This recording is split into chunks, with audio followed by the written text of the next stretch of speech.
오늘 여당에서 내년도 소상공인에게요, 대출금리 감면과 전기요금을 지원하겠다라고 발표를 했습니다. 그런데 조건이 있습니다. 어떤 조건인지 알아봤습니다. 정보가 곧 돈입니다. 돈이 되는 정보, 여의도 정보맨 지금 바로 시작합니다.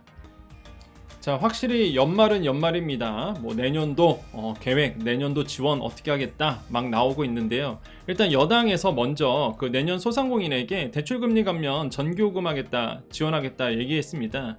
자, 이게 어디서 나왔냐면 오늘 여당 정책위원장이, 위의장이 19일, 오늘이죠, 원내대책회의에서 이 얘기를 한 거예요. 기자들 앞에서. 자, 소상공인의 어려움에 막중한 책임감을 느끼고 소상공인 어깨를 짓누르는 무거운 짐을 나눠지기 위해서 강력한 지원책을 추진하고자 한다. 그 강력한 지원책이 뭘까요? 첫 번째, 은행권과 협의해서 소상공인에 대한 대출 금리를 일정 폭 인하하겠다라고 발표를 했습니다. 자, 이렇게만 된다 그러면 좋죠, 사실. 자, 어떤 얘기를 했냐면요, 코로나19 이후 대출 금리가 2에서 5%까지 치솟으며 소상공인 이자 부담은 크게 늘어났다. 경영 애로로 자금 상황이 어려운데도 신규 대출 시도조차 못하고 있다. 이렇게 이제 현황 파악을 했습니다. 정확하게 파악은 하고 있죠. 그죠? 은행권과 협력해 고금리로 고통받는 소상공인들의 대출 금리를 일정 폭 인하할 것. 이렇게 해서 오늘 얘기를 했어요. 이대로만 된다 그러면 좋죠. 그 금리에 대해서, 내가 받았던 대출에 대한 금리가 내려가는 거니까. 자, 일단 장점과 단점은 좀 이따 이제 평가를 해드리겠습니다. 이제 먼저 이 얘기를 했고요, 여당이. 자, 두 번째 지원 얘기가 전기요금 일부 지원 얘기를 했습니다. 자, 이렇게 얘기했습니다. 엎친 데 덮친 격으로 탈원전 등으로 전기요금 40% 가까이 인상이 됐다. 밤낮 없이 일에 어렵게 벌여들인 수익의 많은 부분이 이 전기료로 빠져나가는 암담한 상황이다. 정확하게 이것도 파악을 했네요, 현재 상황에 대해서. 그래서 전기요금 부담도 덜겠다라고 얘기를 했습니다. 자, 그래서 이제 대출금리 감면과 전기요금 지원, 이 얘기예요. 사실 계속적으로 소상공인들이 원했던 부분이었습니다. 그래서 여당이 이걸 하겠다라고 얘기를 했어요. 그런데 조건이 있어요. 조건이. 어떤 조건이냐면 매출액이 적은 영세 소상공인에 대해 대출 이자를 감면하고 전기요금을 지원하겠다라고 얘기했습니다. 다 그렇던 게 아니라 매출액이 적은 영세 소상공인에게만 준다는 거예요. 자, 이렇게 얘기합니다. 여당에서는 야당이 주장하는 무차별적인 지원이 아닌, 한마디로 이제 보편적 이런 거겠죠. 이런 게 아니라 우리는 뭐 이렇게 얘기하는 거예요. 영세한 소상공인에게 지원이 집중될 수 있게 하겠다라고 얘기했고요. 평가는 여러분께서 해주십시오. 여러분께서 지금 추진하고 있는 내용이, 여러분께서 당사자잖아요, 당사자. 그래서 여러분께서 평가를 해주시고, 저는 장단점은 좀 말씀드릴게요. 자, 일정 수준 매출액 이하의 영세 소상공인을 대상으로 코로나19 인상된 요금 일부를 지원하겠다라고 얘기를 했습니다. 그러니까 매출액이 적은 영세 소상공인 분들에게만 이 지원을 하겠다라고 여당은 이제 발표를 한 거죠. 자, 장점 먼저 보겠습니다. 장점. 자, 여당에서 진행한다고 약속을 한 거예요. 오늘 이제는 기자들 앞에서 했기 때문에 약속한 거죠. 그죠? 대국민 앞에서 약속한 겁니다. 자, 지켜질지 안 지켜질지 봐야 되겠지만은, 현재 상생금융 대부분이 이자 캐시백 중심인 거 아시죠? 그래서 내가 이자 캐시백이 뭐냐 그러면, 여러분이 일정 기간 동안 낸 이자를 다음 달에 받는 거죠. 캐시백으로, 현금으로. 이게 이자 캐시백인데, 이자 캐시백의 단점이 뭐예요? 일정 부분만 쭉 간다는 게 아니야. 일정한 부분, 뭐 6개월만, 3개월만 이렇게 되는 거죠. 아직은 발표 안 했습니다, 이 상생금융. 실질적인 지원이 안 돼요. 그래서 이자 캐시백은. 근데 실질적인 지원이 뭐냐? 일단은 금리 인하죠. 대출 금리 인하해주면 말 그대로 그거야말로 실질적인 지원이죠. 은행들이 잘 안 해주려고 그럴 겁니다, 이 금리 인하. 그렇잖아요, 여러분. 1%만 줄어들어도요, 엄청난, 사실 내 돈이 세이브 되잖아요. 그것도 이 대출금을 갚기 전까지 쭉 해야 되는데. 그래서 사실상 소상공인분들은 금리 인하를 원하고 있는 거예요. 그래서 이 부분을 이제 여당이 오늘 얘기했다는 거죠. 자, 이게 장점이고요. 자, 단점도 당연히 있겠죠. 영세한 소상공인이 대상이라는 것, 이거예요. 일정 수준 매출액 이하를 어디까지 정할지. 그러니까 이제 조건을 달았잖아요. 다 그렇은 게 아니라 영세 소상공인이 대상이다. 그럼 그 영세 소상공인의 기준이 뭐냐 이거죠. 과거에 굉장히 혼란스러웠던 부분들, 그러니까 어디까지 끊을 거냐, 이게 재현될 가능성도 있습니다. 일정 수준 매출액 이하를 어디까지 정할지. 자, 금리 인하가 신규 대출권인지 또 기존 대출권인지도 모호해요, 지금 상황으로는. 그러니까 어떤 거냐면 앞으로의 소상공인들이 신규 대출권에 대해서 금리를 낮춰서 들어가느냐, 아니면은 기존 대출, 그러니까 내가 받았던 대출에 대해서 일괄 이자 인하인지, 이 얘기는 안 했거든요. 애매모호하죠. 그래서 소상공인이 원하는 것은요, 기존 대출에게도 이자 경감이 있어야 됩니다. 한마디로 내가 지금까지 받았던 고금리 기조였잖아요, 그죠? 이 고금리 상태에서 받았던, 아니면은 이런 거죠, 정말로 처음에 코로나 있기 땅 터졌을 때 2%대로 금리 받았다가 대출 받다가 지금 막 진짜 5%대로 된 거죠. 굉장히 부담스럽죠? 그럼 이걸 이제 다시 한번 낮춰주는 이런 거, 아니면 아예 처음부터 고금리로 받았던 분들, 이런 분들을 이제는 내려주는 거죠, 이자를. 그래서 기존 대출, 내가 이전에 받았던 대출까지도 되는 건지, 아니면 그 얘기를 하는 건지, 아니면 진짜 그럴 수도 있어요. 야, 신규 대출만 그런다 그러면은 뭐 진짜 아무 효과가 없는 거죠. 예, 신규 대출 여력이 없는데, 소상공인분들 지금 상황으로는. 그렇기 때문에 기존 대출 당연히 해야 된다. 저는 기존 대출이라고 좀 믿습니다. 그래서 기존 대출에 대한 대출 금리 감면이 이루어져야 된다. 만약에 이게 안 되면 말 그대로 그냥 말뿐인 또 정책이 되는 거죠. 그래서 장점과 단점이 있어요. 이게 지금 여당이 얘기하고 있는 내년도 소상공인에 대한 지원 내용입니다. 아마 만약에 이게 현실화된다 그러면 내년 상반기로 바로 진행될 가능성은 굉장히 크겠죠.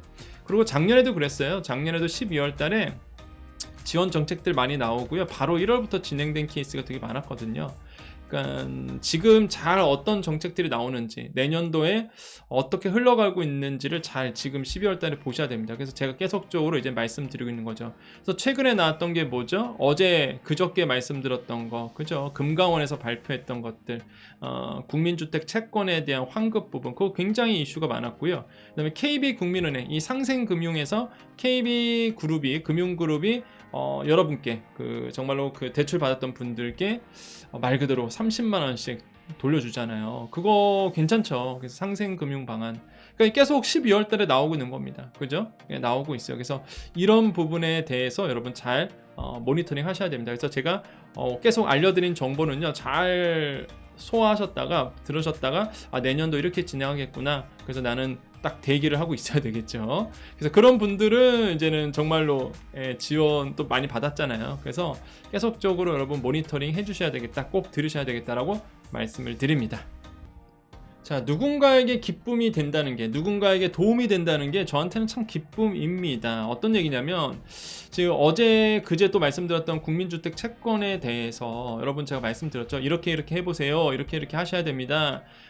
많은 분들이 댓글 주셨어요. 그 중에 2개만 뽑아봤는데, 여정님 은행에서 연락받았습니다. 고맙습니다. 왜? 대부분 스팸인 줄 알고 지워버린단 말이에요.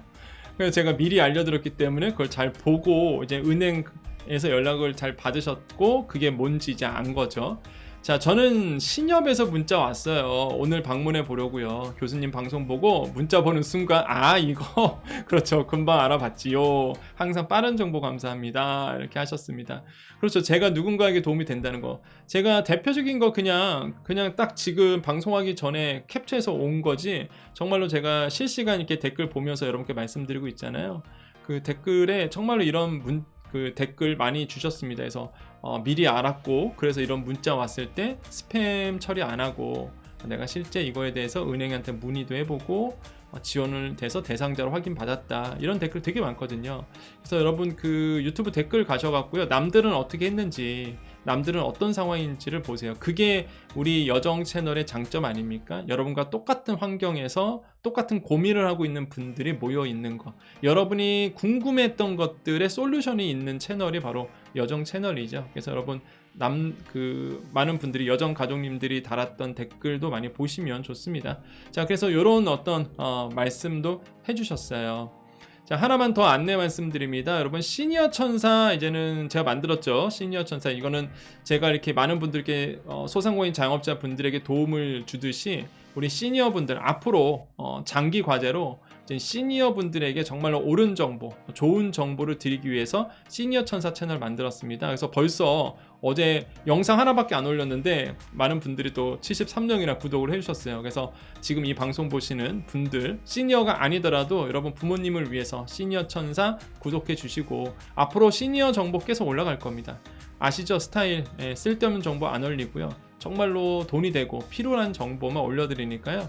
여러분 지금 빨리 구독해 주시고, 조만간 이제는 채널 오픈, 구독자 이벤트 이런 거 할 거니까 여러분 미리 구독해 주십시오. 그래서 시니어 천사고, 그리고 어떤 분들이 그런 말씀 하시더라고요. 이건지 알았대, 이건지 알았대. 이거 나 아니야, 이거. 보험 이런 거 아니에요. 이거 아닙니다, 저. 이건지 알았대, 이거 아니에요, 저. 이거 왜냐면 시니어 천사라고 검색을 해보시면은 제 채널 이렇게 나오고 밑에 이제 영상이 나오다 보니까 사람들이 이건 줄 알았나봐요. 시니어 보험 전문 뭐 수호천사 보험 이런 거. 이거 저 아닙니다. 전 보험 이런 거 안 해요, 여러분. 이거 아니고요. 요거 시니어 천사 요 채널입니다. 그래서 옆에 가면 구독 나오거든요. 요거 구독하시면 돼요. 그래서 유튜브 가셔서 시니어 천사라고 검색해 보시면 됩니다. 검색하셔서 들어오시면 시니어 분들을 위한 정보만 간단한 거, 그래서 여러분께 도움이 많이 되셨으면 좋겠습니다. 자, 오늘 정보 여기까지입니다.